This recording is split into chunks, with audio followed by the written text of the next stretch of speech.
Saúde, seu Simpósio Nacional de Gestão e Práticas em Saúde e da Política Ação, professora Rita Lima. Bom, primeiro, bom dia a todos. É um prazer estarmos aqui novamente, né, podendo começar esse segundo simpósio, né. Na realidade, esse simpósio ele está sendo viabilizado por um esforço de muitas pessoas, que eu gostaria de primeiro agradecer a coordenação do nosso programa, o professor Adalto Henrique. Gostaria também de agradecer a presença da professora Leonor Maria Cacheiro e gostaria de agradecer, sim, de uma forma bem formal, eu tento ser informal, a nossa amiga competente, vice-reitora, reitora em exercício, professora Etel. Agradecer ao nosso sempre queridíssimo professor Jair Nilson, que a gente sabe das agendas apertadas para poder estar participando desse evento aqui conosco, tem sido um grande parceiro nosso nessa construção, nessa defesa do Sistema Único de Saúde. Agradecer a presença dos professores, dos pesquisadores, dos nossos alunos, dos nossos muitos ex-alunos que estão aqui nessa sala, né? Dos trabalhadores de saúde e de áreas afins, que a gente sabe que tem mais autoridades presentes. Falando em nome da professora Etel, eu queria saudar todos vocês que estão aqui mais uma vez incentivando o evento da nossa universidade. Mas eu poderia assim deixar de registrar assim, antes de agradecer, porque vocês sabem que eu sou muito emotiva, agradecer a todos, mas particularmente eu tenho que agradecer ao nosso núcleo de estudos, o Núcleo GASP, que foi incansável para a realização desse evento. Nós temos a coisa que o Rafael vai falar, 380 pessoas inscritas, tivemos que encerrar as inscrições por conta do espaço, que é um espaço que comporta muitas pessoas. E o nosso grupo, eu acho que o grupo ele mostra que ele é potente quando a coordenação não está presente, mas as coisas continuam. Então eu estive ausente por 3 meses, mas mesmo assim o nosso grupo foi capaz e se empenhou, eu acho que se empenhou mais, eu até falei que de vez em quando a gente precisa ficar uns 3 meses fora. Então, o grupo foi capaz de viabilizar esse evento. E aí, obviamente, que o cenário desse evento ele é um pouco diferente pela própria conjuntura e cenário que o país está apresentando. Eu acho que nós estamos vivendo um momento de muitas ameaças ao Sistema Único de Saúde, e trazer um evento que possa falar sobre isso, mostrar a nossa posição enquanto universidade, enquanto militantes do Sistema Único de Saúde, é super importante. Então, é nessa perspectiva que nós pensamos, elaboramos e sonhamos esse evento. Nós estamos numa conjuntura muito difícil para organizar o evento, os recursos são muito escassos, os apoios são mais escassos ainda, principalmente quando se sabe que o motivo do evento está diretamente relacionado ao Sistema Único, onde as parcerias estão cada vez mais escassas, mas nós definimos que nós iríamos fazer e tomamos a decisão política desde o primeiro simpósio. Nós não cobraremos pelo simpósio, isso tem um ônus, que é o ônus de muitas vezes a gente gastar recurso público e nem sempre as pessoas que se inscrevem se sentem comprometidas em vir, mas enquanto pudermos vamos resistir a cobrar pelo simpósio.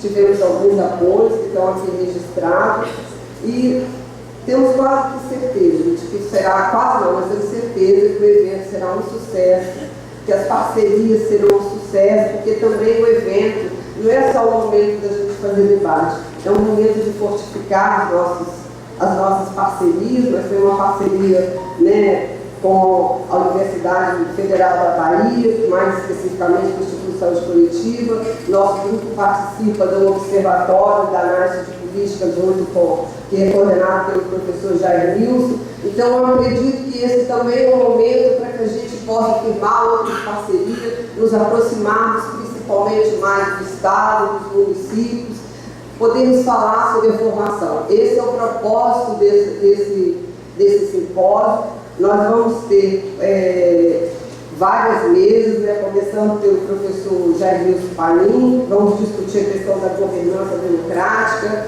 vamos novamente discutir, reiteradas vezes, a gente está discutindo a questão do direito à saúde, vamos discutir a questão das expectativas, das ameaças do SUS e as perspectivas que nós, trabalhadores de saúde, independente de ser formadores ou estarmos no serviço, temos nosso compromisso, a nossa responsabilidade com o Sistema Único. E depois teremos uma mesa, e amanhã teremos também, hoje à tarde, teremos a professora Misha Bahia, a professora Elda, a professora Francis Sodré, que estará na nossa mesa.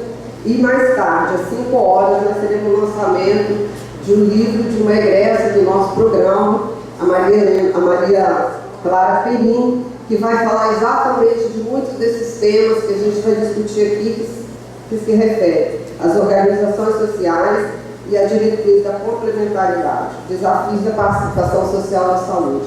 Esse evento também é um evento que está caminhando para e passo com a temática da 15ª Conferência Nacional de Saúde, que também é um outro espaço para que a gente possa discutir.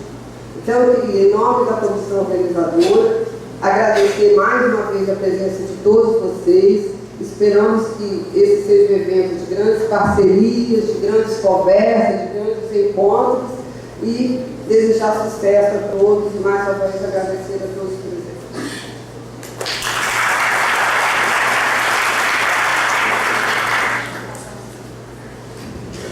Passamos a palavra ao coordenador do Programa de Pós-Graduação em Saúde Coletiva da UFES, professora Dalva Emerick. Bom dia a todos e a todas. Quero saudá-los em nome do Programa de Saúde Coletiva da UFES, em especial a nossa agora reitora em exercício, Netel, queridíssima Netel. Salvo também a professora Leonora, da Abraço, que é uma associação fundamental na nossa área, né, Jefferson? E que é um esteio, é um ponto de referência na defesa do SUS e da democratização da saúde. E, em especial, também eu quero saudar a nossa colega, a professora Rita, por esse arrojo, por essa... e dar um seguimento, né? Nós tivemos o primeiro simpósio e agora temos o segundo. Isso é um bom sinal, que teremos, já vou avisando, teremos o terceiro.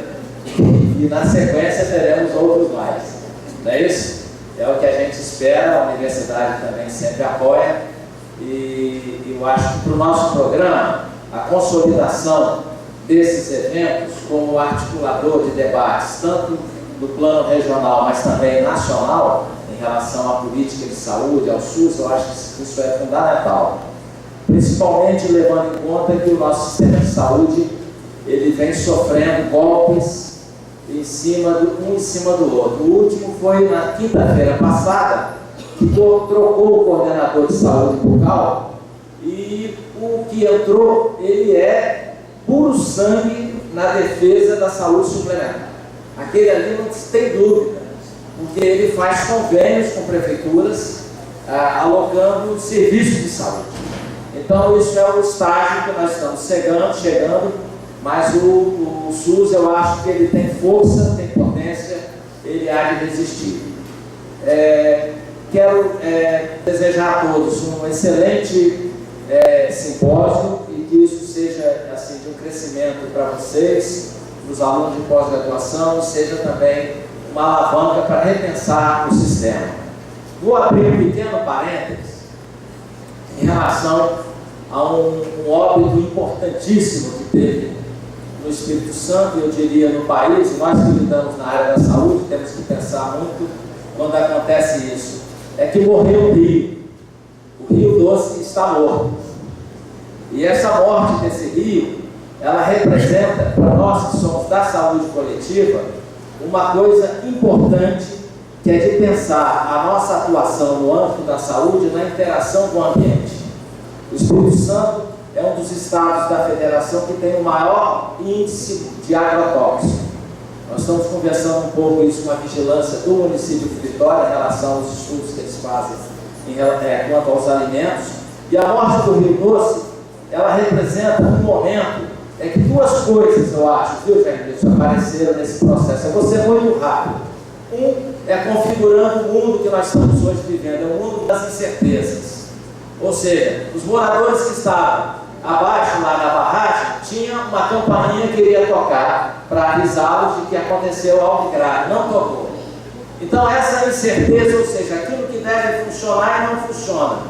As licenças ambientais no país, a gente espera que agora o licenciamento seja mais rigoroso.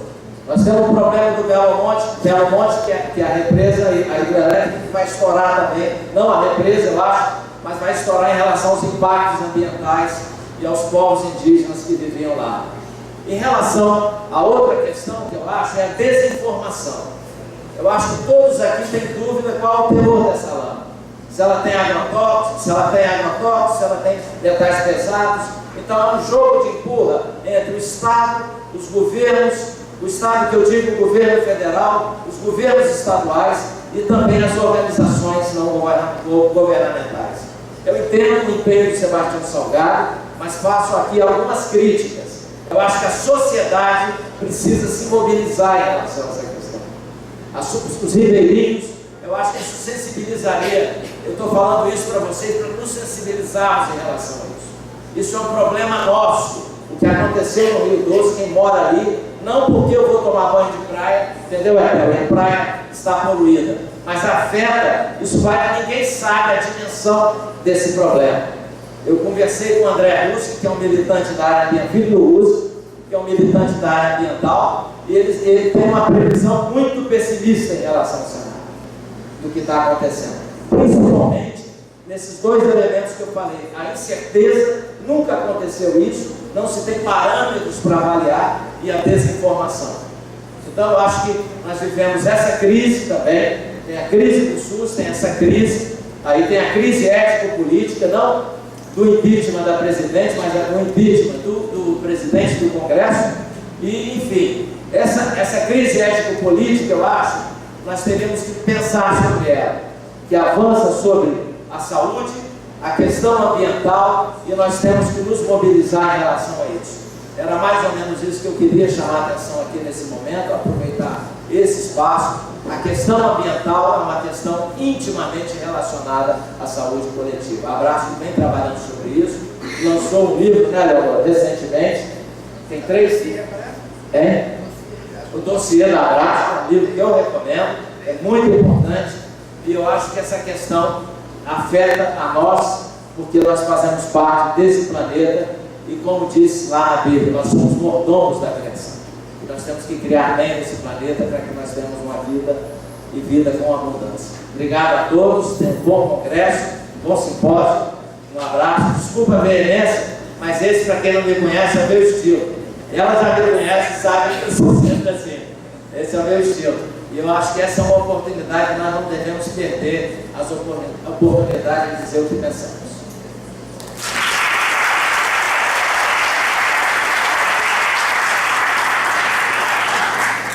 Passamos a palavra à diretora do Conselho Deliberativo da Associação Brasileira de Saúde Coletiva, professora Leonor Pacheco. Bom dia. Em primeiro lugar, gostaria de agradecer o convite e, de fato, o doutor Gastão, que é o nosso presidente da atual diretoria da Abraço, que não pôde comparecer e pediu que eu viesse. Na verdade, não existe essa figura de diretora do Conselho Deliberativo. Eu faço parte do Conselho Deliberativo e ele optou por uma diretoria colegiada. Então, tanto os membros da diretoria como do Conselho Deliberativo participam de todas as decisões. Para mim é uma grande honra chegar a esse cargo, né, Jair? Eu saí de uma das áreas da saúde coletiva, minha militância originalmente era na área da nutrição, da segurança alimentar, e agora estou chefiando o departamento de saúde coletiva e minha pauta de saúde coletiva ampliou-se muito. Então, para mim foi um desafio nos últimos anos, né? E estou muito feliz de estar aqui representando a Abraço. E o momento que concordo com o professor, o momento é grave, né? Além da morte do Rio Doce, como foi colocado, que afeta diretamente esse estado, né? O estado de Espírito Santo foi atingido há 2 dias atrás pela lama tóxica que chegou, com consequências que não se sabe quais serão, né? Talvez algumas estimativas de 100 anos, ou de nunca se poder reparar o dano ambiental que foi causado. Eu chamo a atenção também para o fato que estamos, neste momento, na vigência de uma emergência sanitária de interesse nacional, ou seja, o Ministério da Saúde e o governo aprovou, não é, esse estado de emergência sanitária. Não é a primeira que eu vivencio. Eu estava no Ministério da Saúde quando nós tivemos a pandemia de H1N1. Naquele momento não foi decretado um estado de emergência, mas o Ministério respondeu. Espera-se também que, nesse caso, a resposta seja enérgica, mas é outro grande dilema a questão da informação. Na verdade, não está bem definido, né, a causa da epidemia de microcefalia que tem acometido o Nordeste, sobretudo no estado de Pernambuco, mas as investigações correm e a Abraço está colaborando bastante nesse sentido. Conclamo a todos também para participarem, né, nem que seja online, à distância da Conferência Nacional de Saúde, que vai ocorrer na primeira semana de dezembro, que é o momento para que essas reivindicações cheguem e encontrem eco maior na sociedade, né? Tanto a questão dos zika-vírus, como a questão ambiental, como a questão dos agrotóxicos. Eu só acompanhei porque a Abraço lançou 3 volumes do dossiê, são 3 livros diferentes sobre a questão dos agrotóxicos em alimentos. É um colega nosso, né, que coordenou isso lá na Abraço, o professor Fernando, que agora mudou-se para o estado do Ceará, ele está lá em Brasília, mas nós colaboramos bastante com isso. Bem, eu gostaria de realmente desejar um excelente encontro. Essa é a área que eu trabalho também, a área de gestão, política, planejamento, gestão e avaliação no SUS, e acho que é da maior importância que esse segundo evento ocorra e oxalá o terceiro e demais simpósios venham a seguir, né? Eu não gostaria de me estender muito, porque nós estamos aqui para ouvir o Dr. Jairnilson, eu inclusive, né? Todos somos discípulos do professor Jairnilson, na sua sabedoria na área de política, planejamento e gestão. Muito obrigada por todo o convite e um ótimo evento.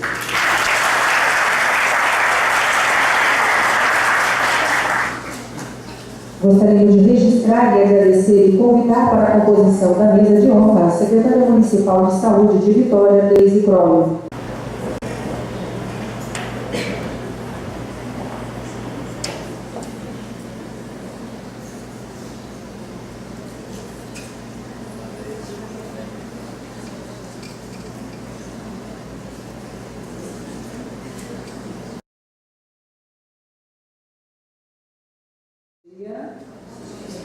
Desculpem a casa, que a gente estava tentando resolver algumas pendências ainda de poder vir para cá.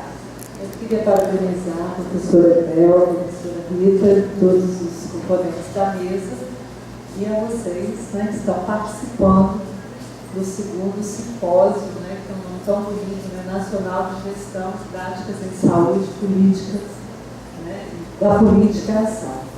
Né, que a gente temos um excelente simpósio, mas eu não poderia, como a professora Etel já me conhece um pouquinho, a Rita também, de falar, né, muito rápido, porque assim, a gente, né, quando a Leonora colocou, né, desse momento de crise, das tristezas, né, da morte do Rio Doce, que já vinha anunciada há muito tempo, e agora nos concretiza de uma forma, né, trágica, trazendo, né, uma tristeza, mas também a gente, enquanto sociedade, enquanto profissionais, qual o movimento que nós vamos estar fazendo, né? Então a gente também pensar neste nosso movimento, com a questão dos zika-vírus, né, que também é uma outra questão. Vitória, né, já foram confirmados casos, estamos com 77 casos notificados, né, então assim, já está no nosso estado como vamos trabalhar, como vamos fazer para enfrentar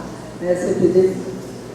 Mas nós também não podemos deixar de falar de uma outra questão. Semana passada, infelizmente, participei de um momento horrível para nós que defendemos o SUS. Foi chamado o primeiro Fórum Nacional para Soluções da Gestão em Saúde. Esse fórum, a única coisa que não tinha era profissionais da saúde, pessoas, usuários do SUS, e gestores do SUS, tinha eu, como secretária de saúde de Vitória, a única secretária presente, e alguns secretários estadual e alguns representantes do Estado, onde eles colocaram a saúde no sentido da privatização, sendo discutido pelo Judiciário, né, com a participação da OAB, da Associação dos Promotores do Ministério, dos Procuradores do Estado do Espírito Santo, dos Procuradores do município de Aracruz e da Federação da Cooperativa Médica, Federação Nacional. Então, quando a gente vai neste lugar, né, onde que você vê que há uma impulsão, né, onde o ex-ministro Aras de Brito faz uma fala, né, em favor da privatização, né, a gente que acredita nos SUS, que estamos há muitos anos nessa luta, a gente fica assim, meu Deus, o que eles estão querendo agora? Né? Então parece que há um movimento arquitetado naquele fórum para dizer que juízes e promotores que podemos sim privatizar tudo, que não tem nada de legal. Então isso ficou muito claro na fala do ex-ministro e dos demais palestrantes. Quando diz que o problema da saúde pública no país é falta de gestão. Claro que eu não poderia me calar naquele espaço. Tive que falar que gestão tem sim, né? Nós temos muitos problemas, mas Vitória estava ali para mostrar que é um exemplo de gestão que dá certo, de gestão de saúde pública. E lá eles só estavam falando da alta complexidade. Então, como vai resolver os problemas da saúde, né, da gestão de saúde, sem convidar os municípios? Eu iniciei a fala falando que eu achava aquilo muito estranho, né, por não ter COSENES, CONASENES, né, ter gestores e nem trabalhadores. Então, acho que é o momento de nós estarmos alerta a esses movimentos que também querem, né, colocar que o SUS não dá certo, que não funciona, e a gente sabe quais são os interesses por trás quando é aprovada, né, a entrada do capital estrangeiro, né, para a saúde e outros movimentos. É só assim que eu acho que a gente, né, nós estamos realmente aqui, né, discutindo um simpósio de gestão, né, da política e ação. E eu fui um local horroroso, assim, né, eu fiquei indignada, né, estava com muita raiva, assim, no sentido assim, de indignação mesmo, né, acho que eu estava quase me sentindo no Rio Doce, seria assim, né, poxa, eles vão querer agora acabar com a gente também. Né? Então, assim, nós temos, né, que nos organizar, nós que defendemos o SUS, nós que acreditamos, né, neste SUS, e aí que mostrar, claro, né, fica muito claro quando a gente vê que o problema muitas vezes da gestão é porque a legislação é tão difícil da gente comprar um equipamento, né, professor? Né, doutora Angélica, não é? Aí sucateiam os serviços públicos e aí não dá certo por causa da gestão. Não, é ter uma burocracia enorme. Aí eu passo para a iniciativa privada, para o MOES, que tudo se compra, eles não têm que respeitar o 866, eles não têm vários órgãos de controle, né? Não será por quê, né? Então, onde está o problema? Será que está na gestão do SUS, está na burocracia brasileira, está na nossa legislação? Onde é que estamos? Na precarização do servidor? Né? Então, é só para a gente pensar, porque isso também vai estar comparecendo daqui para frente. Nós precisamos estar alertas, atentos e fazendo o movimento bancário. Senão nós vamos ter, infelizmente, novamente o capital. Isso aí, gente. Temos excelentes pontos.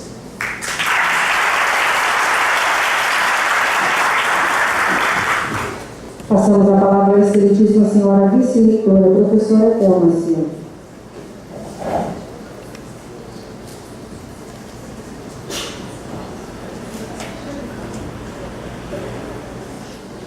Bom dia a todos, bom dia a todos. Quero dizer que é com muita satisfação, muita felicidade que nós estamos aqui para fazer a abertura do segundo Simpósio Nacional de Gestão e Práticas de Saúde. No primeiro nós estávamos aqui e de lá para cá tantas coisas aconteceram. Infelizmente temos poucas coisas a comemorar, né, nesse tempo que você passou do primeiro para esse segundo simpósio. Cada vez mais nós temos mais coisas a descomemorar em relação ao nosso sistema único de saúde.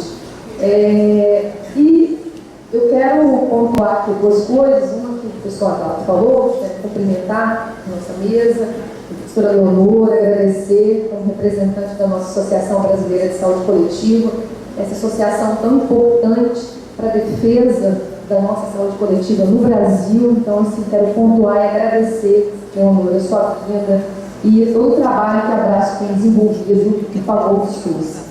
Quero cumprimentar o professor Adalto, nosso coordenador do programa de pós-graduação em saúde coletiva, também pela sua luta em defesa do SUS, a Deise, uma amiga querida, está fazendo um trabalho importante à frente da Secretaria Municipal de Saúde aqui em Vitória, que tem desafios cada vez maiores. Vitória avançou muito e agora precisa avançar mais e mostrar realmente para o Brasil que é possível fazer sim um sistema único de saúde, uma atenção primária que tenha acesso para o nosso usuário e que seja efetivo. E Vitória tem mostrado isso é muito importante e a gente precisa consolidar essas conquistas.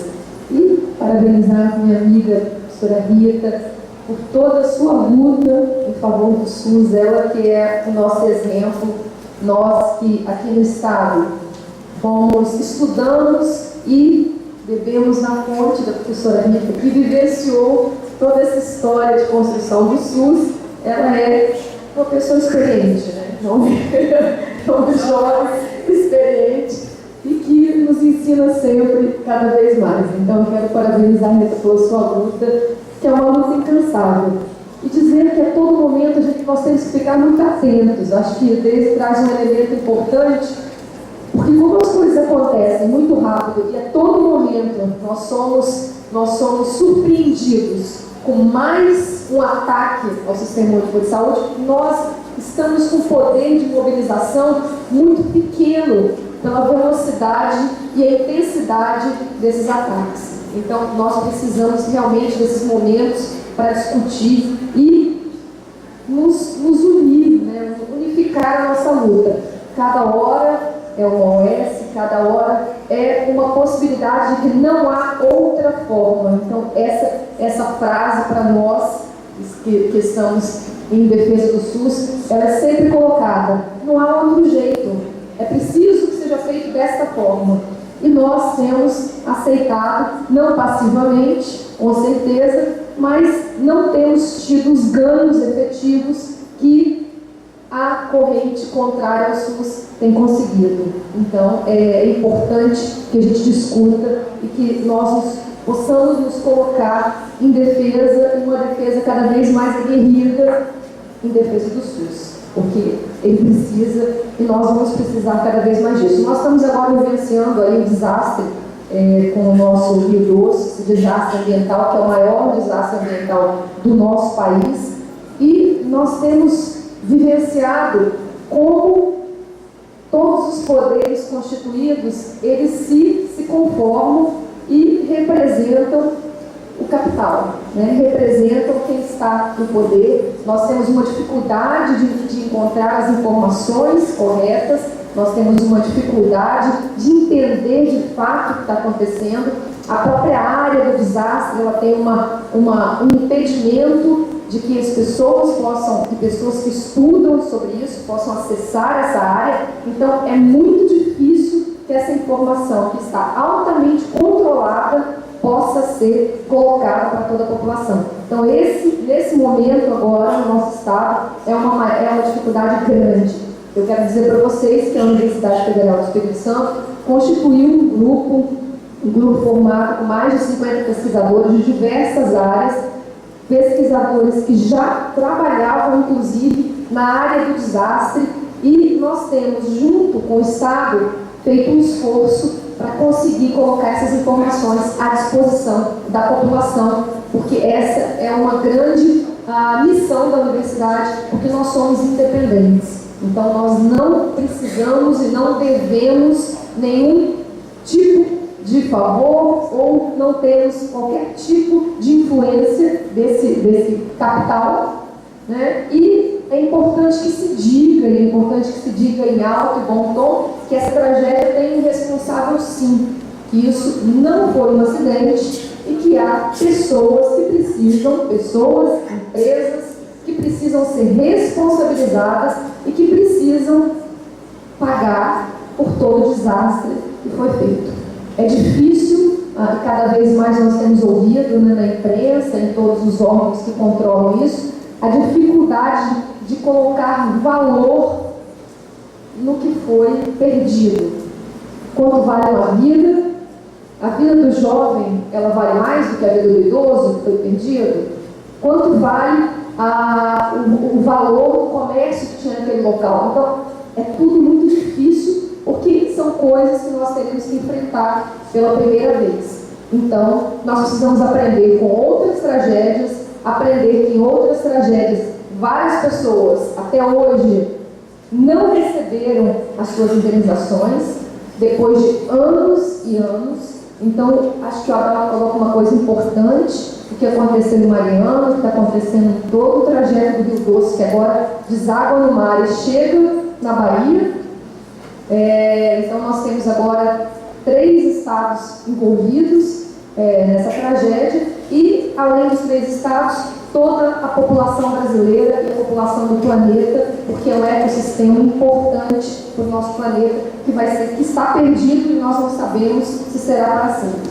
Então, isso é muito importante e é um problema de todos nós. Então, nós temos que nos envolver e nós temos que cobrar sim. E eu acho que esse simpósio agora precisa ter também essa pauta, né, que é uma pauta que muda o nosso cenário nacional. Então, eu quero dizer que a universidade parabeniza todos os componentes da comissão organizadora aqui do evento, que claro, a gente não faz um evento desse em uma só pessoa. Quero agradecer também aos nossos palestrantes, professor Jair Wilson, professora Lídia Bahia, é sempre um prazer ter vocês aqui e aprender com vocês.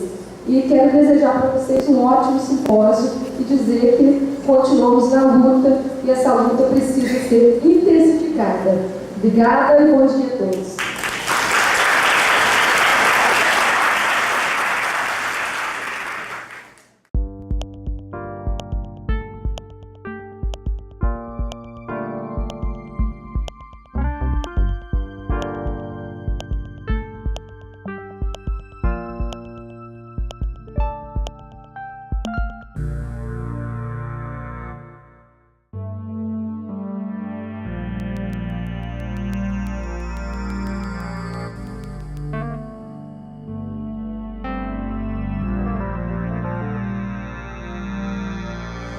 Professor, por essa brilhante palestra e também pela capacidade de síntese, né?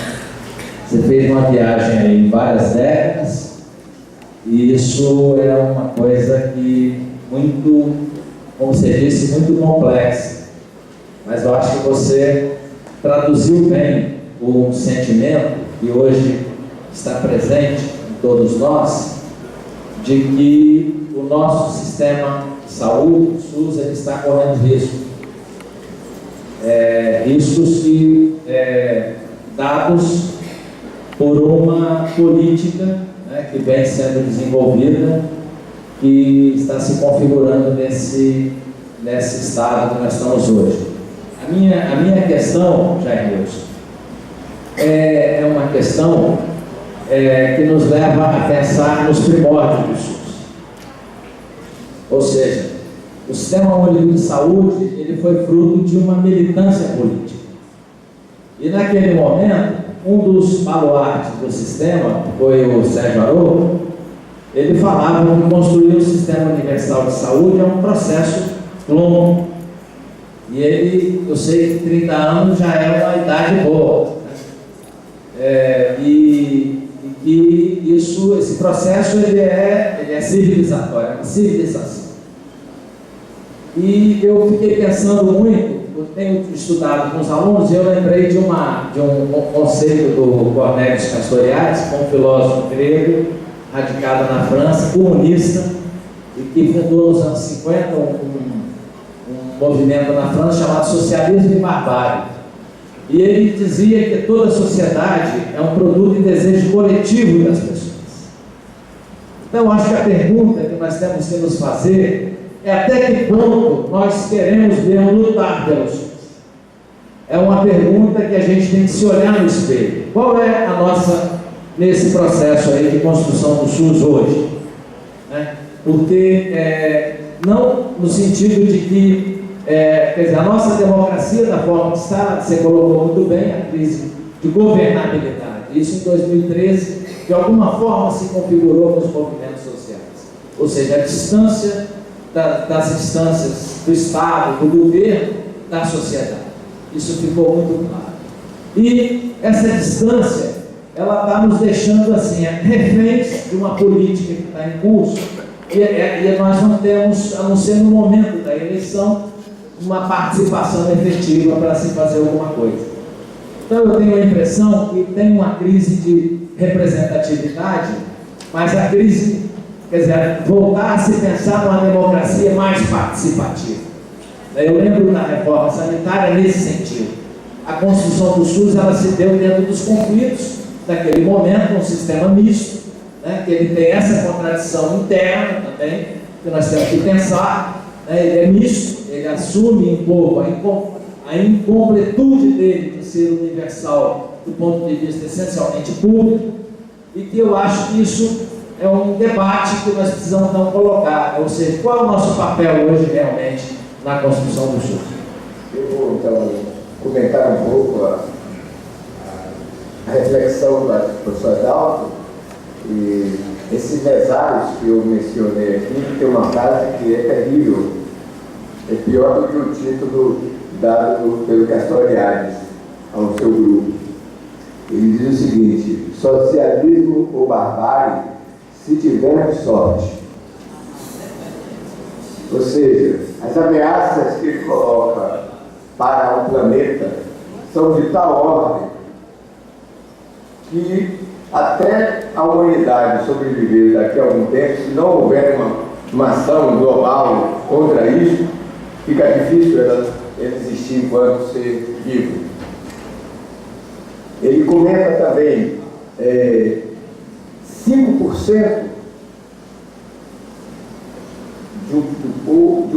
da humanidade, está nos Estados Unidos, consome 50% do que tem planeta Terra. Então, se esse modelo de consumo de sociedade for generalizado, não tem terra que aguente. Então, quer dizer, isso é a complexidade do nosso tempo. Quer dizer, muitos economistas estão falando, vamos crescer, vamos ter os neodesenvolvimentistas. Mas temos que discutir no Brasil hoje a preço de quê vamos fazer o crescimento. Porque tem que ser um crescimento que tenha essa preocupação com a sustentabilidade ambiental. Então, essa lag do mesário é importante para a gente chamar a atenção de que são coisas que vão além da economia, que tem a ver com a nossa situação. Voltando para o SUS, nós temos consciência de que é extremamente contraditório criar um sistema de saúde universal e dizer que direito à saúde é de todos, e direito à saúde não se reduz a consumo de serviços, quando a organização econômica produz doença, produz risco. Ou seja, o capitalismo é patogênico. Né? Então, que é contraditório, sim, mas é justamente em cima dessas contradições e quando elas vão se expressando fenomenicamente para nós percebermos, é que as forças sociais podem ter mais consciência crítica acerca do que está se passando. Eu estava lendo antes de vir para aqui um comentário sobre a conferência estadual de vocês, aqui do Espírito Santo. E uma dos participantes perguntou para a população: você já pensou o que é que vai acontecer com sua vida se o SUS acabar amanhã? Eu acho que essa pergunta a gente deve fazer para todo mundo, até fazer até para a indústria de equipamentos e de medicamentos, o que vai acontecer se o SUS acabar amanhã. Então, eu não acho que o SUS vai acabar amanhã, nem depois de amanhã, e nem vai acabar. Agora, pode ser um SUS tão desidratado, um SUS tão esquelético, mais do que aquele que nasceu, como eu coloquei para vocês, que ele é irreconhecível. Porque um SUS, para ser, cadê a Lígia, resseguro dos planos privados de saúde, esse SUS é importante. Esse SUS para viabilizar a realização das mercadorias produzidas pelo ramo industrial, esse SUS é importante. Então a classe dominante não vai querer acabar com o SUS. Agora, o SUS que interessa à classe dominante não é o SUS que interessa ao povo brasileiro. Esse povo brasileiro precisa ter consciência como os ingleses conseguiram construir a consciência do seu sistema de saúde. A gente tem que entender o SUS como a água. Né? A água, a gente toma banho, às vezes desperdiça água, só sente que a água é importante quando falta. A gente fica irritado chegar em casa para poder tomar um banho, depois de um dia como esse tão trabalhado. Né? Então o SUS tem que ser visto dessa forma. O que vai acontecer com a gente, né, em relação às vacinas dos idosos, com a relação dos transplantes, com a relação das cirurgias cardíacas que os planos de saúde rejeitam, com relação à crise econômica que vai expulsar muita gente dos planos privados de saúde, e quem vai segurar essa turma é o SUS. Então, essas coisas que são bem objetivas, bem concretas, precisam serem debatidas com os nossos pais, com os nossos alunos, com os nossos grupos organizados da população, aproveitando essas conferências ou fora delas, dos movimentos sociais, para que as pessoas tenham consciência crítica acerca do SUS. Por isso que eu disse antes, não é um SUS qualquer que a gente tem que defender, né, intransigentemente. A gente tem que defender aquele SUS que nós construímos no Pacto da Constituição de 88. Pacto esse que está querendo ser rediscutido hoje pelo documento do PMDB. Lígia, ótimo. Queria explicar, bom dia a todos, eu queria, o seu telefone aqui, eu estava atendendo um telefonema sobre a Zika, microcefalia, mas não é isso. Eu queria, assim, que vocês me ajudassem, porque a gente fez uma reunião no Rio, infelizmente o professor Jardim Jair não pôde comparecer, mas agora eu quero que a gente faça uma pressão, assim, para ele participar de uma proposta que nós estamos fazendo, que é da gente elaborar um relatório, como se fosse um relatório técnico. Eu acho que nós estamos precisando disso. Nós estamos precisando agora de uma mobilização, mas que seja uma mobilização em torno de propostas, que sejam propostas concretas. Vai dar um bom trabalho para a gente fazer isso. Mas o professor Jair, isso é a nossa liderança. O professor Jair é o professor titular na área, o professor Jair é o máximo. E nós precisamos dessa presença do professor Jair nesse esforço. Eu acho que é um esforço que a gente tem que contar todos nós aqui, com toda a nossa força e nossa voz, e tem que tentar, de alguma maneira, trazer isso para esse prazo, para as eleições agora de prefeitos. Mas nessas eleições de prefeitos, essa autonomia da política, e que o professor Jairson tanto nos fala, ela pode nos ajudar, não é? Nós não teremos uma eleição de prefeito plebiscitária sim ou não. Certamente aqui em Vitória vão ter 4 prefeitos concorrendo. O Rio, nesse momento, tem 8. Um que bateu na mulher já saiu, mas eles saíram, são 7.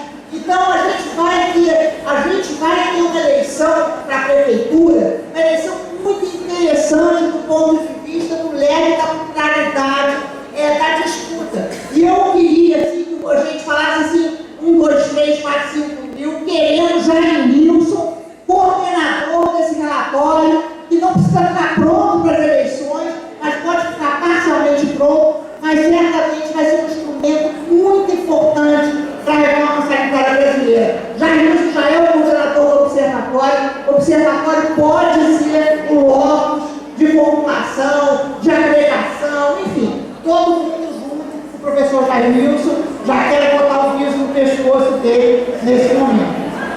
Vamos lá.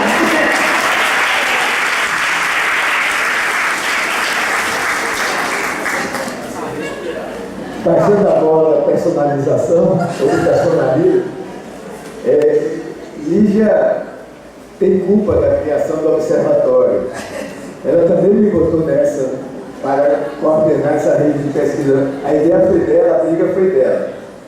É claro, qualquer luta dessa importância, eu vou poder, com os nossos companheiros, trabalhar isso sem dúvida. Só que ela me ameaçou na Bahia, pior do que o que fez aqui. Vocês já conheceram o Black Report? Aí ela disse que era o Bahia Report. Não dava, né? Mas, voltando, tirando um pouco da brincadeira, eu acho que essa é uma possibilidade. Quer dizer, cada um desses espaços que se tem de sociabilidade da política, a gente tem que aproveitar. E um documento dessa natureza pode inspirar outros documentos em outros segmentos, desde quando ele não seja um documento exclusivo da saúde, que ele possa dialogar com outras tantas iniciativas que estão sendo feitas nesse momento. Então, muito obrigado, Lívia. Fernando Pessoa hoje já está meio vulgarizado, mas tem uma parte do poema dele que eu acho brilhante. Ele diz: eu sou apenas uma caneta tinteiro através da qual alguém escreve um poema. O poema está sendo escrito por todos nós.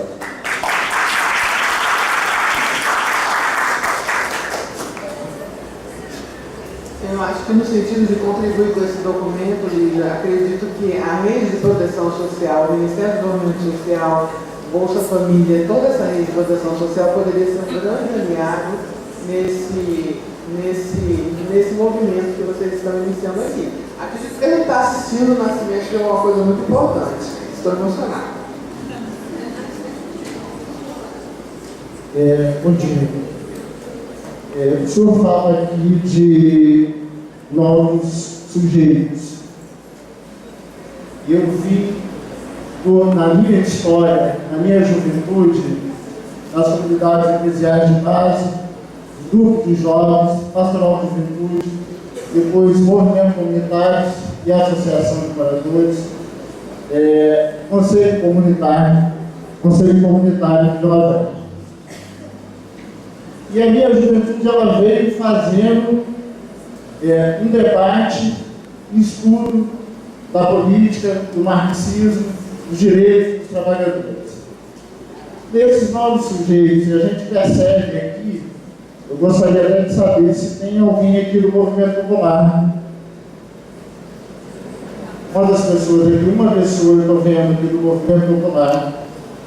Se a gente tem sustentação política e ideológica na sociedade brasileira para fazer qualquer enfrentamento nesse cenário político que a gente se encontra. A outra questão, a gente não vê ninguém falar da crise do capitalismo.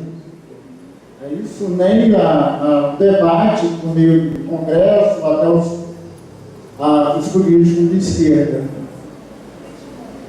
A gente consegue construir o SUS, que é inclusivo num país de exclusão. Esse não era o primeiro debate que todos nós aqui deveríamos estar fazendo. O que está acontecendo com o mundo e o que está acontecendo aqui no Brasil? Você consegue fazer uma política de inclusão por meio de um movimento democrático com uma força tão grande e conservadora, tanto da mídia e de uma força tão grande dos empresários que barram todo esse movimento.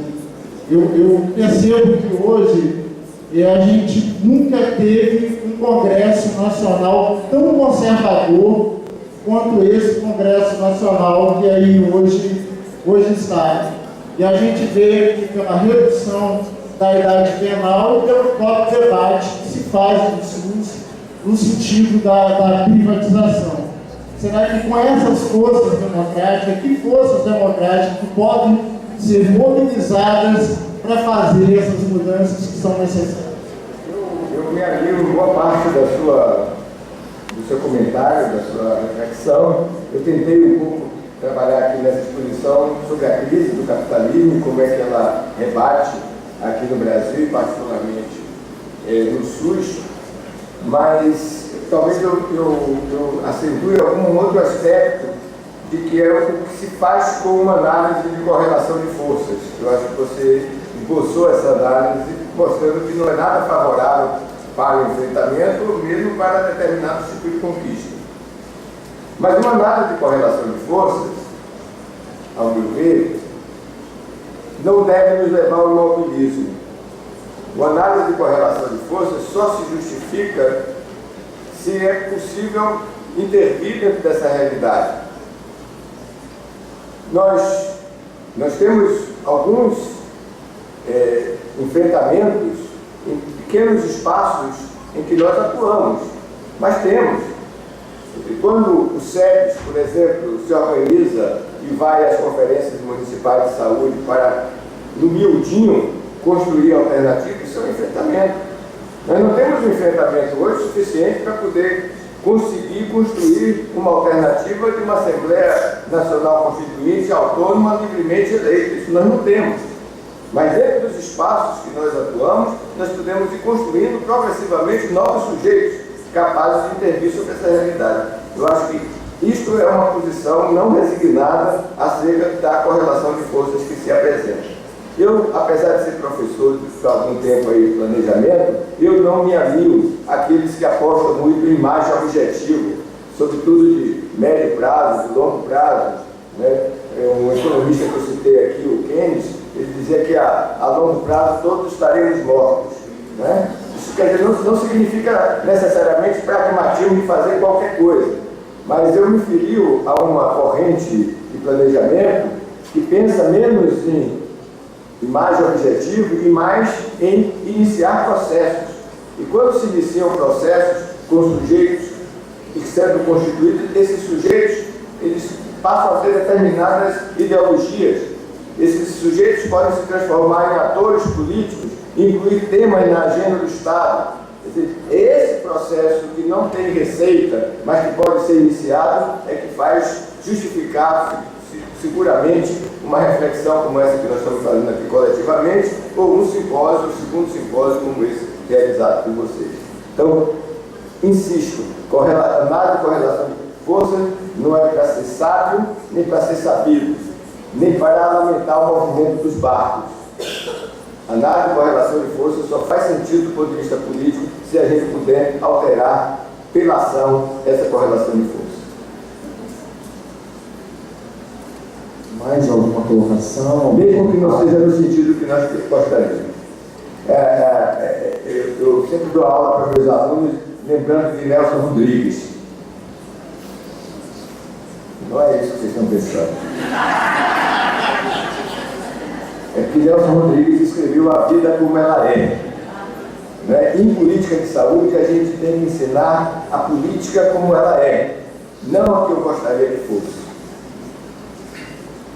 Norbert Bobbio, um cientista político, um filósofo muito festejado, ele dizia claramente que uma coisa é a ciência política, ela tem que estudar as coisas como elas são. E a partir daí, criar conhecimento para que as pessoas atuem. Uma outra coisa é a filosofia política. A filosofia política trata do que deve ser a política, da sua articulação com a ética, etc. Uma outra coisa é ideologia política, no sentido negativo. Ideologia política no sentido negativo nos coloca óculos que embaçam a nossa visão. Então, do ponto de vista da ciência política, dessa área que nós nos movemos na saúde coletiva, claro que tem ideologia, as crenças de cada um, ninguém pode mexer. Agora, não se faz ciência política e saúde somente com ideologia, porque senão a gente vai ter uma grande chance de realizar o auto-engano. Bom dia, meu nome é Otávio, sou aluno de enfermagem da universidade e quando o professor falou sobre a questão da base atuando na saúde, eu acho muito importante que a gente acabou de voltar do Congresso dos Estudantes, que aconteceu em São Mateus, a gente reuniu todas as lideranças de movimentos estudantis dentro da universidade, os alunos interessados, observadores, e com muita dificuldade a gente conseguiu que acontecesse um debate sobre saúde dentro da universidade. O próprio movimento não via a importância da discussão sobre o fortalecimento do SUS, a consolidação do sistema universal. E assim, com muito esforço, a gente conseguiu trazer esse debate e trazer à tona alguns nós que complicam a discussão de saúde dentro da universidade. Então, assim, quando o amigo aqui veio falar sobre a entidade base, assim, o movimento estudantil nesse sentido, ele é muito importante na discussão e no crescimento do SUS, que somos nós que seremos os futuros protagonistas desse sistema. E como hoje a gente tem dificuldade dentro do âmbito universitário de discutir tudo isso. Então, assim, a gente não consegue montar grupo de trabalho pela primeira vez há muitos anos que o DCE, o Diretório dos Estudantes, ele é instituído na universidade, a gente conseguiu colocar que a luta pelo SUS é um movimento que o DCE deve instituir e deve lutar por ele. Então, assim, se hoje a luta é difícil também aqui na base. A gente tem alguns protagonistas, algumas pessoas que vêm nesse movimento, vêm tentando construir isso, mas até a gente aqui na base, a gente tem dificuldade de agregar valor à importância do SUS. Tudo hoje é mais importante do que a fundamentação do sistema de saúde universal. E trazer essa discussão é tão importante quanto e tão difícil quanto o reconhecimento que a gente tem. É só assim, um comentário sobre como é difícil até na base a gente conseguir discutir o sistema de saúde. Eu reconheço, Otávio, eu acho que você está certo, mas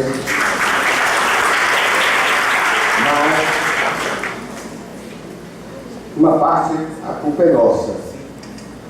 Nós que estudamos o SUS, nós que defendemos o SUS, quando reduzimos o SUS ao sistema de serviço de saúde, quando entendemos que a reforma sanitária brasileira é apenas uma reforma setorial.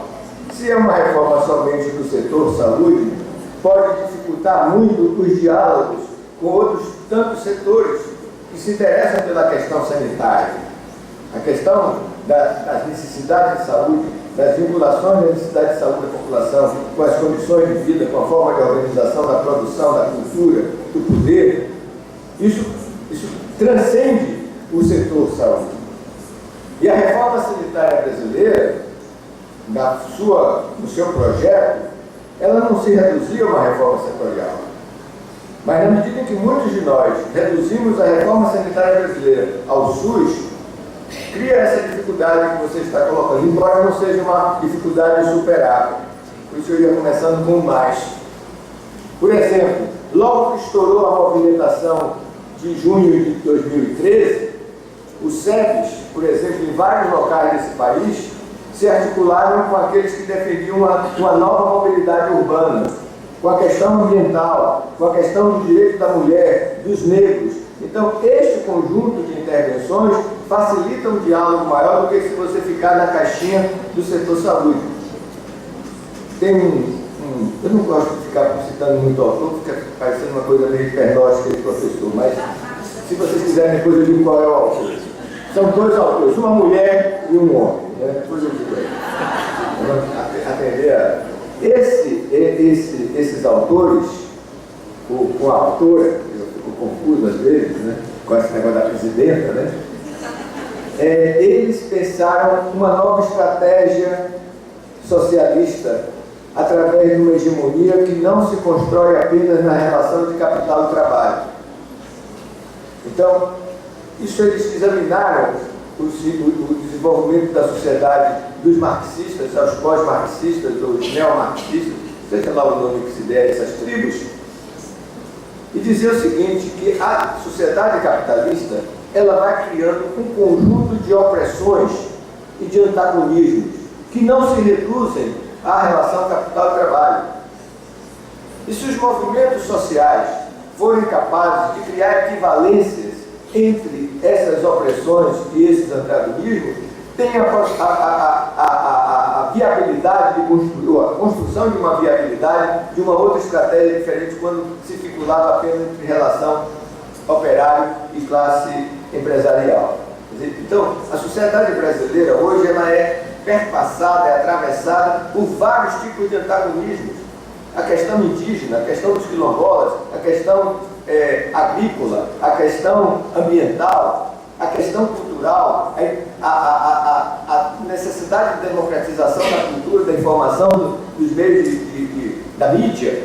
Todo esse conjunto de contradições permite diálogos, né? Saberes, para usar a expressão de um outro filósofo. Então, eu acho que isso que a gente tem que pensar, que nós, sendo profissionais de saúde, nós não somos profissionais do serviço de saúde, muito menos da atenção médica. Saúde é extremamente interdisciplinar. Então, as possibilidades de conversa são das mais amplas. Semana passada, eu estava com os alunos de medicina, na Bahia, que tem uma liga de atenção primária de saúde que eu tenho, defendendo a possibilidade de análise de conjuntura através do olhar marxista. Porque é assim que vai vendo que a estrutura não é uma coisa parecendo aquele edifício de concreto armado que está na metáfora arquitetônica do Marx. A conjuntura é essa estrutura que está em movimento e a gente tem que estar aceso e atento para essas modificações para atuar sobre ele. Então, a mensagem é essa, que tem várias outras contradições, vários outros antagonismos que podem ser identificados para poder dialogar com outros segmentos, inclusive no âmbito estudantil. Professor, meu nome eu sou aluna do mestrado da Saúde Coletiva da UFS. E o senhor, sou baiana. Ninguém é perfeito, né? É mais que perfeito. O senhor tocou um ponto que é o cidadão passar a ser chamado de usuário. Será que o senhor podia falar um pouquinho mais sobre isso? Parece uma coisa muito específica, mas eu acho que o nome é muito importante, né? Olha só, eu vou contar uma historinha, mas vou ser mais simples. Quer dizer, quando alguém pensou que tinha uma categoria de usuário, não explicitou isso não, mas significa que eles usam ou não. Né? Ou seja, tinham gestores, tinham os trabalhadores e tinham os usuários. Né? Quer dizer, quando nós construímos a Constituição Cidadã, nós falamos para todos, universal, em cidadãos. Poderia ter uma estrutura, o Conselho Nacional de Saúde, vou dar um exemplo bem recente para vocês, que era, por mais que haja um Estado ampliado, por mais que a sociedade civil tenha suas metamorfoses, mas era fácil você identificar um conjunto de entidades que representam a sociedade civil para além dos interesses do Estado, do capital, e aqueles que representam o capital, muitos deles estão dentro do Estado. Então, a Bahia foi um dos primeiros estados a criar um Conselho Estadual de Saúde em 1987 para 1988, antes de ter Constituição, antes de ter Lei Orgânica da Saúde, antes de ter a Lei 8142/90. E como era constituído esse Conselho? Eram os representantes do Estado, com todas as instituições, inclusive universidades, aparelho do Estado, sim, e os representantes da sociedade civil, que tinha a CUT, tinha a CGT, né, tinha o movimento das mulheres. Então, era essa forma. Mas com a hegemonia que os municipalistas tiveram na hora do governo Collor e que criaram e implantaram a mudança dentro do Conselho Nacional de Saúde, levaram a esse absurdo. Então, hoje, por exemplo, a grande polêmica que teve dentro do Conselho Nacional de Saúde, esse que está aí, presidido por uma grande mulher, é onde é que fica o SEBS. Não é? Abraço idem. O SEBS não é corporativo, como abraço não é, nem deve ser. O SEBS não é gestor. O SEBS, enquanto sujeito coletivo, não é usuário. Então, que diabo de coisa que é o SEBS fazer aqui dentro desse Conselho Nacional de Saúde? E aí ainda pega uma área, eu não vou citar o nome, mas uma entidade que disputa com o SEBS e com o abraço, que é muito mais próxima à ideologia dos funcionários, dos profissionais de saúde, para descartar o SEBS de abraço. Então, é difícil, Otávio, mas entre nós mesmos brigamos por coisas menores. Quando o SEBS e abraço foram os grandes mentores de um Conselho Nacional de Saúde que não fosse tecnocrático nem corporativo. Mas esse DNA que os municipalistas introduziram na implantação do Conselho Nacional de Saúde pós-constituinte, deu nisso que está dando. Eu acho que a 15ª seria uma ótima oportunidade de dizer quem é o usuário e quem não é usuário dessa droga do que é o SUS. É ironia, viu?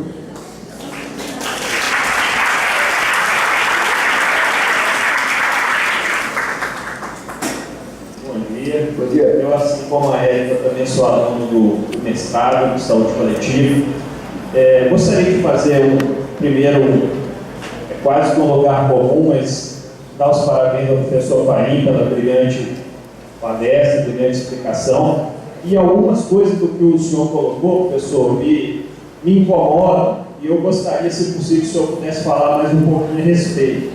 Quando a gente fala em governança, né, hoje, algumas literaturas elas colocam a questão da governança global em saúde, né? Então, assim, a gente pensar essa questão da saúde para além do âmbito nacional. Isso envolve uma articulação, envolve uma inter-relação de uma série de atores, inclusive um dos que o senhor colocou, que é o próprio Banco Mundial. Então, eu gostaria de ouvir um pouco da sua visão, como o senhor enxerga hoje a presença ou a influência dessas organizações internacionais, em específico do Banco Mundial, na conformação, na construção, na implementação das políticas públicas de saúde no âmbito do SUS. Eu sou um estudioso das relações internacionais na saúde, então eu estou feliz para poder responder a sua pergunta.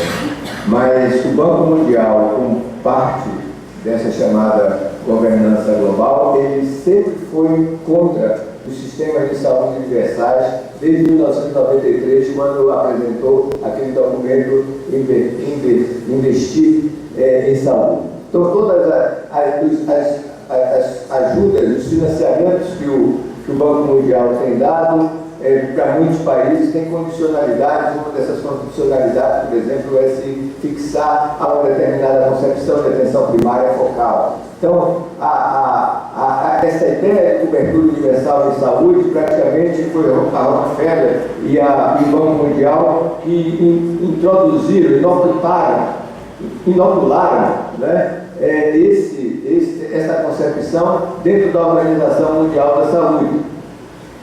Mas também dentro da Organização Mundial da Saúde e seus segmentos, como por exemplo a OPAS, também ali você vai ver algumas nuances, algumas contradições. O Brasil, por exemplo, na Assembleia Mundial, que quase que subscreveu, né, essa ideia da cobertura universal em saúde.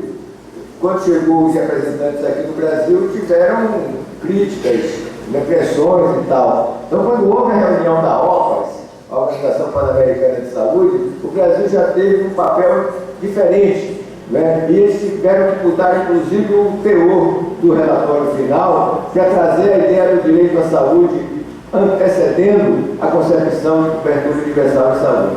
Então, o Brasil, pelo menos na região das Américas, teve um papel importante para, não diria neutralizar, mas para esvaziar um pouco essa orientação, por exemplo, do Banco Mundial. Então, esse papel que o Brasil tem como Sistema Único de Saúde, hoje, a gente não tem ideia do que é importante para os outros países da América Latina. Nos últimos anos, eu tenho ido na República Dominicana para debater o SUS, porque lá essa ameaça está muito mais concreta do que ainda temos para nós. Então, esse papel que o Brasil tem em termos das suas relações internacionais, quer dizer, o nosso Itamaraty, o Ministério de Relações Exteriores do Brasil, teve um papel muito importante, por exemplo, quando se discutiu determinantes sociais de saúde. Então, o Brasil pode não ser um grande jogador do jogo global, mas quando ele tem uma posição mais assertiva, ele consegue, em alguns momentos, alterar um pouco essas regras do jogo. Então, acho que esse é um ponto que eu queria trazer para também mostrar a vocês, não é, uma ideia que eu tenho, que uma diplomacia não é para buscar mercados para as empresas empreiteiras do país criar espaços para acumular os seus capitais na África e na América Latina ou até em Cuba. Quer dizer, um país que tem a possibilidade de efetivamente liderar o processo perante a África de língua portuguesa, ou dos nossos irmãos latino-americanos, é um país que tem, antes de pensar nas empresas, pensar na sua soberania. Então, eu acho que essa é uma grande discussão que a gente tem que ter hoje quando está trabalhando um projeto de nação. Soberania, antes de fazer uma espécie de propaganda das empresas brasileiras multinacionais.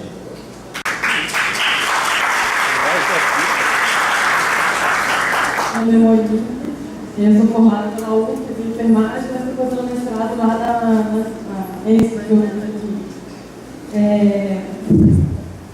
Estou fazendo bastante na CBS. Só para contribuir também na questão dos determinantes sociais que eu acabou de colocar, foi o Brasil que trouxe a questão da equidade para a discussão dos determinantes sociais, né? Então é bem interessante ouvir isso, falar isso também. Eu gostaria que você falasse um pouco mais sobre a governança, talvez no sentido social, do olhar europeu, falar um pouquinho mais desse conceito, ou, não sou conhecedora do conceito também, mas às vezes brasileiro, quando a gente fala de governança territorial, que tem alguns autores que trazem, que consideram também como uma ferramenta de gestão importante para esse diálogo e essas possíveis articulações que você coloca. Às vezes também para colocar em prática, uma forma também de ajudar a colocar em prática a estratégia saúde em todas as políticas, que está sendo discutida, que eu acho importante, assim como os objetivos de desenvolvimento sustentável, que a gente está discutindo agora. Talvez também seja uma forma de ajudar a iniciar esses processos, né? Que você coloca como forma que ajuda a gerar mudanças, né? De como iniciar esses processos pode ser uma forma. Importante também para trabalhar a intersetorialidade, extravasar o setor saúde, como já foi colocado, e extravasar o setor saúde para a gente tentar fazer andar o SUS também, né? Porque como profissional da saúde, muitas vezes a gente acha que dá conta de tudo, mas sabe que não dá conta. E esse não dar conta está, acredito nesse conceito ampliado de saúde que a gente quer trabalhar, mas que muitas vezes esbarra dentro do setor. Então, um pouco da pergunta é como fazer na prática da gestão essa articulação dos setores. A governança seria uma estratégia? Queria que você falasse um pouco mais sobre isso. Aí tem uma segunda pergunta, que é mais uma provocação, assim, que a gente vai estudando no mestrado, vendo várias coisas, já que estou na frente dele, vou perguntar. Você acha que o modelo de atenção à saúde defendido na reforma sanitária é possível? Perguntas estimulam não só a reflexão e discussão, mas novas pesquisas para poder dar conta daquilo que não se deu no passado. Eu insisto, e essa é uma tese que eu tenho defendido, escrevi até coisas sobre isso, que a reforma sanitária brasileira não era uma reforma do setor saúde. É uma reforma que passava pelo setor saúde, mas pelo conceito ampliado de saúde que se tinha da epidemiologia social brasileira, da questão da determinação social, da organização social das práticas, etc., transcendia, portanto, a questão, né, do setor. Então, acho que essa ideia de saúde em todas as políticas está na reforma sanitária. Eu recomendo que vocês, que tiverem algum tempo, leiam o relatório final da 8ª conferência. E se tiverem um pouquinho mais de tempo, leiam os vários textos que foram produzidos, e a gente está fazendo até tese nessa linha, né? Os vários textos produzidos, porque essas ideias que a Organização Mundial da Saúde, a OPAS e tal, começaram a vender depois, né? Estavam lá. Tanto que as pessoas falam de promoção da saúde, né? E da série de conferência internacional que ocorreu em 2006. Não, 1986. Paranaguá, que depois de uma certa idade, 10 anos a mais, 10 anos a menos, não vai, para vocês falam. Então, 1986. Vocês sabem qual foi o mês do ano que ocorreu a primeira Conferência Internacional de Promoção de Saúde? Setembro. Vocês sabem qual foi o mês que ocorreu a 8ª Conferência Nacional de Saúde? Março. Então, muitas das ideias que estão lá de promoção da saúde e que circularam no mundo todo e a gente já fica pegando em segunda e terceira mão depois, já estavam lá. Não davam Conferência Nacional de Saúde. Então, ideias se transformam em propostas. Né? Propostas podem se transformar em projetos. Projetos podem se transformar em políticas. Políticas podem se transformar em serviços, em práticas. E o que são as práticas? As práticas são processos de transformação de uma situação A em uma situação B, utilizando sujeitos, agentes das práticas, meios de trabalho e submetido a determinadas relações sociais, técnicas e de produção. É assim que são as práticas de saúde. Vocês estão trabalhando aqui em práticas de saúde, práticas em saúde. Então, os modelos de atenção não são aquela calça velha, azul e desbotada que você pode usar do jeito que quiser. Isso ninguém sabe não. Isso é uma propaganda de um jeans que tinha aqui no passado, só não usa quem não quer e tal. E era lindo, porque tinha as meninas mergulhando e tal, tirando jeans e tal. Ok? Modelos de atenção, eles são produtos organizados de tecnologias, de várias, eu e a Somerri vem trabalhar aqui com vocês, são vários tipos de tecnologia, várias definições de tecnologia, são combinações tecnológicas e elas não podem ser examinadas de forma fetichizada, apoliticamente. As tecnologias expressam as racionalidades que dominam a sociedade. Então, os modelos de atenção dependem fundamentalmente de qual é a possibilidade ou não desse conjunto tecnológico reiterar, reproduzir uma determinada hegemonia da saúde ou não.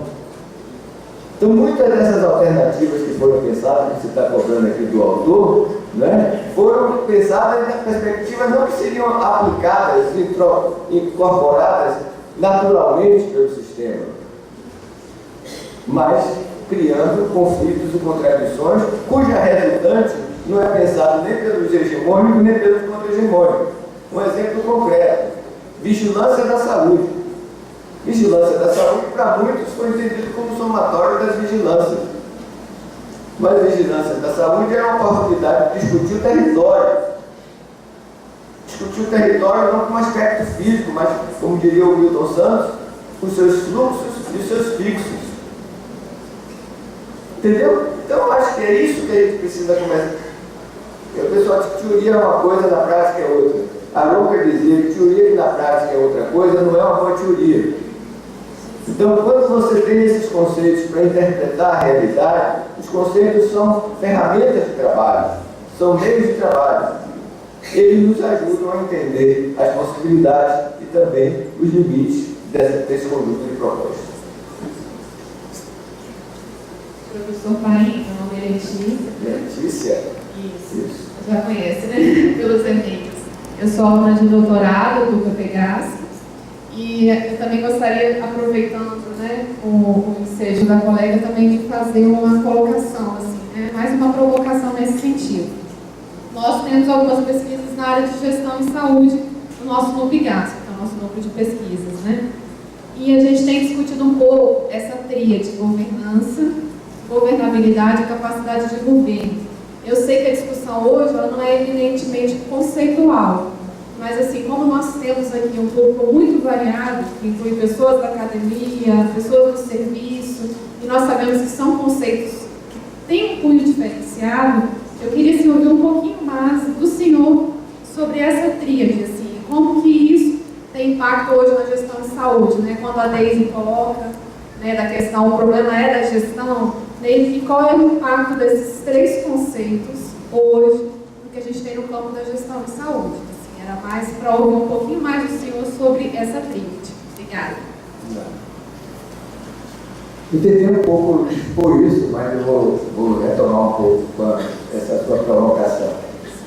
Nesse estudo que eu mencionei aqui, que foi publicado no volume último do nosso estudo SEBRAP, o autor menciona vários estudos dos holandeses, de outros europeus, sobre a questão da governança. Você vai poder também sair correndo atrás e pesquisar melhor do que eu. Mas, no nosso observatório, por exemplo, a gente não quer ter uma posição, vamos dizer assim, anti-produção do norte, mas a gente quer valorizar a produção do sul. Paulo Freire dizia que a gente não precisa se nortear, a gente tem que se sulear. Né? E nesse particular, eu acho que a gente, na universidade, deve confrontar esses conceitos que vêm do norte, seja dos Estados Unidos, do Canadá ou da Europa, com os conceitos que foram produzidos aqui na América Latina. Então, nesse particular, eu acho que é muito importante o diálogo com o Carlos Matos, né? Porque a ideia dele de governabilidade é muito útil para poder entender os limites da gestão. Né? O gestor, ele tem espaços de manobra que ele não pode afastar, ele pode usar dentro daquele espaço. Os graus de liberdade do gestor são definidos, por exemplo, a lei de responsabilidade fiscal, né, atrela o gestor em relação a um dos, aspas, recursos mais fundamentais para a produção de saúde, porque saúde não é capital intensivo, é força de trabalho intensivo. Então, se ele não pode ampliar a contratação dos trabalhadores, ele é um gestor que tem limites. Okay? Então, a ideia de governabilidade como grau de liberdade do sujeito para implementar política, para mim, é central. Isso é Carlos Matos. Claro, se você for pensar em Dilma para poder implementar o ajuste, ela precisa de ter um apoio dentro do Congresso. Mas a governabilidade transcende aquela ideia de, né, dizem que é a oração de São Francisco, coitado de São Francisco, né? Fizeram a oração para ele, e aí saiu aquela frase de dano que se recebe, e aí insistiu muito nessa história. Então, governabilidade. Projetos de governo, quer dizer, aí, o neoliberalismo, quando apostou na concepção de governança, era para não ter governo, não ter Estado, não ter projeto de governo. Então, trabalhar com projeto de governo é recuperar a ideia de planejamento.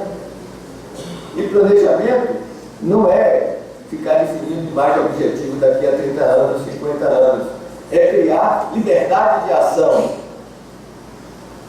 É iniciar processos que deixem, é criar estratégia. E o que é estratégia? Não é apenas uma forma de implementar uma política. Estratégia é você ganhar tempo, ganhar espaço, ter jogo de corpo, aprender com Maquiavel também. Então, estratégia está muito vinculada à ideia de governabilidade. E capacidade de governo, mais uma vez. Quer dizer, tem destrezas que nós não temos. Eu vou dar um exemplo para provocar aqui um pouco Lígia, também que eu estou aqui só dando algumas explicações que ela sabe mais do que eu. Por exemplo, nós temos hoje uma discussão que é a relação público-privado. E nós formamos os nossos gestores na lógica do público. Só que o sistema, como lembrou o nosso colega, é público e privado. Queremos construir redes, muito bem. Queremos construir regionalização, muito bem. Como? Com a lógica de Fayol, do organograma, ou a gente vai ter que encarar a questão da regulação? Não, mas nós fomos formados para regulamentação, não para regulação. E como é que agem os sujeitos que vendem os serviços para o gestor, a secretária municipal de Vitória? Eles não estão assim do SUS, não. Eles prestam o serviço para poder ter lucro. A lógica maior dele é lucro. O que eles podem fazer para ter lucro, melhor, desde as práticas lícitas às não tão lícitas. Entendeu? Então, contratualização, que é uma palavra feia, que foi inventada no nosso jargão nos últimos tempos, nós não sabíamos o que era isso. Os economistas sabem, mas nós não sabíamos. E qual é a lógica que está na cabeça do empresário? É a lógica do benefício do SUS ou é a lógica do ganho? Será que nesse caso a teoria da escolha racional ajuda ou não ajuda? Porque a gente vai com a ideia de que a gestão é você fazer bem o planejamento, né? Tomar decisões, ensinar que tem um input, que é informação, processo, resultado. Mas a vida é mais complexa do que isso. E nossos cursos de pós-graduação, muitas vezes, por ideologia nossa, a gente rechaça a questão do privado, porque é isso tudo que a gente conhece, que é coisa boa, não é lei. Né? Mas tem que dar conta, porque vocês é que vão administrar esse SUS que está aí e que é feito dessa forma. Então, governança tem importância, Lígia Bahia, né? Apesar dos nossos pruridos ideológicos, porque isso faz parte do real. Capacidade de governo, sim, governabilidade, projeto de governo. Então, lembremos sempre, tem Carlos Marcos, e tem vivíssimo, com 90 anos, quem não conhece ainda, não ouviu falar, Mário Testa. Estamos lançando agora um livro sobre uma análise da obra de Mário Testa, um estudo hermenêutico, para tentar mostrar para vocês, as novas gerações de pensadores e praticantes da saúde coletiva brasileira, uma nova forma de entender o poder em saúde. Nada contra os americanos e os europeus, mas tem coisa nossa aqui que tem que ser valorizada por nós mesmos.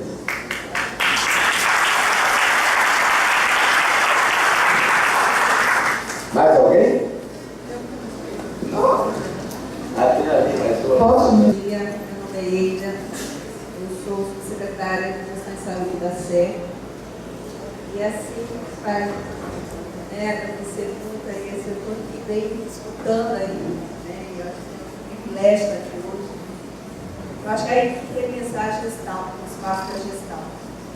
Está cada vez mais difícil a gestão do SUS, né?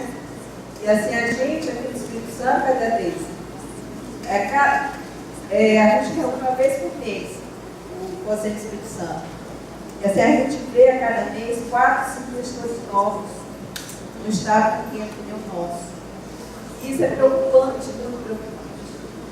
Então, gostaria de ouvir um pouco a respeito do espaço de gestão que está cada vez mais difícil, mais complexo, tudo que está posto.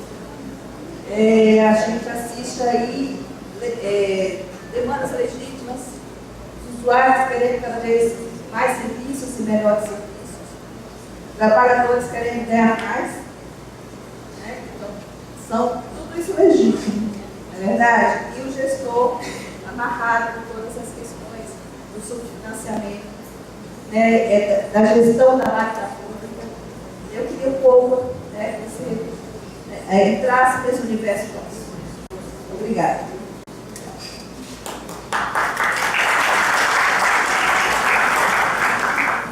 Mais uma vez, Lígia Bahia, hoje é a autora mais citada aqui, viu? Quero dizer, Rita não ficou com esse nome não, mas é porque ela tem muitas culpas. Em 2007, ia ter a 13ª Conferência Nacional de Saúde, 13ª, 14ª, bom, é uma delas. E ela provocou pela Brasco que nós escrevêssemos um livro, um artigo, com Carmen Teixeira, sobre esse desafio da gestão. Saiu na Ciência e Saúde Coletiva. Então, a gente foi examinando muito desses obstáculos que você mencionou aí. E um deles, para mim, é fundamental. Ou você tem uma gestão profissionalizada dentro do SUS, ou nós teremos muito mais dificuldades do que encontramos hoje. E por quê? Porque essa gestão centrada em indicações político-partidárias, a gestão fatiada, às vezes nem é por partidos, mas por segmentos dos partidos, inviabiliza, portanto, ter um projeto de governo, de ter governabilidade, porque a briga, o fogo amigo é terrível. Né? Então, qual é a tese que nós colocávamos naquela época? De uma gestão profissionalizada do SUS e de uma extinção, né, radical dos cargos de confiança.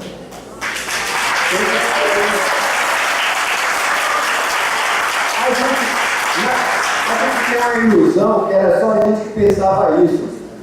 E maluquice botar isso no papel. São parênteses. Eu tenho um amigo que dizia, se você tem uma boa ideia e acha que é inovadora, na época que tinha, né? Vai em Nova York e consulte a lista telefônica. Aí você já viu que o cara teve essa ideia. Então a gente pensava que era um dos poucos. Depois eu vi uma entrevista que a Adib já teve, defendendo a mesma tese. E um homem que foi secretário de saúde de quem? De Maluf. Foi o ministro da saúde de quem? De Collor. Foi de novo ministro da saúde de quem? Do Fernando Henrique. E com o maior respeito de todos nós. E tinha essa consciência de que não era possível fazer gestão do SUS dessa maneira. E mais recentemente, o SEBS colocou em documento nacional essa posição que era de alguns poucos. Está entendendo? Então, eu acho que está tendo o tempo é muito lento nessa história, porque vai se alimentando. Mas quanto mais essas experiências vão se colocando, mais aliados você vai ter. Partidos políticos, por exemplo, que estão no poder, não querem fazer isso. Mas quando eles perdem a eleição, eles começam a entender que isso tinha sentido. Eu tenho um colega que é petista, que foi secretário de saúde de um município próximo da região, dentro da região metropolitana de Salvador, que hoje é um defensor dessa tese.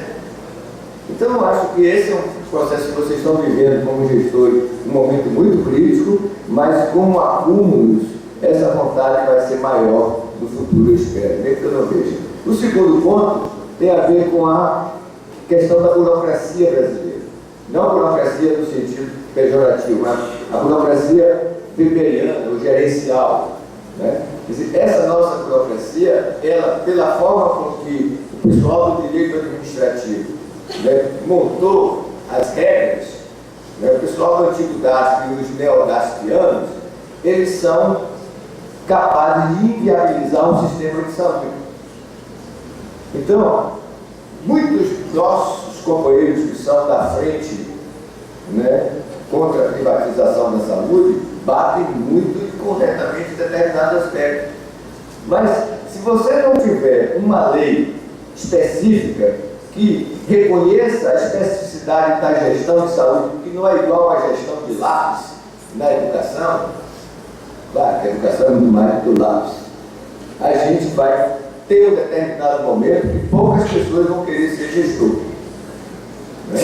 Porque além da suspeição que se coloca hoje para quem vai ocupar um cargo público, e além dessa carga, você também tem dificuldade de fazer aquilo que foi encomendado para você, poucos vão querer realizar essa tarefa que hoje é uma tarefa desafiante. Eu tenho muito respeito, eu sempre digo isso, aos gestores. Eu tenho críticas aos limites que tem, por exemplo, o CONASENS, o COSENS e o CONAS, porque eles são gestores, eles são representantes do Estado. E eles, antes de defender o interesse público, eles tendem a defender o interesse de quem o indicou.